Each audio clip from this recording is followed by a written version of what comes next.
June மாசம் முடிஞ்சு போச்சு, ஜூலை மாசம் முடிஞ்சு போச்சு, இப்ப ஆகஸ்ட் மாசத்துல இருக்கோம். இன்னும் தண்ணி வரல. காவிரி மேலாண்மை வாரிய தீர்வுப்படி ஜூன் மாசத்துல 9.9 டிஎம்சி தண்ணீர், ஜூலை மாசத்துல 32 டிஎம்சி தண்ணீர் அப்படின்னு மொத்தம் 42 டிஎம்சி தண்ணீர் நமக்கு வந்திருக்கணும். ஆனா இன்னைக்கு ஒரு சொட்டு தண்ணீர் கூட வரல.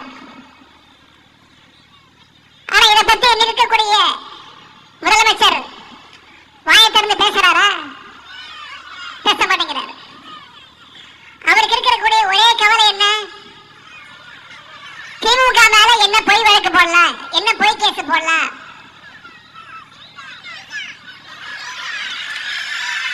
எங்க தண்ணி வருதோ இல்ல அங்க தண்ணி வரணும்.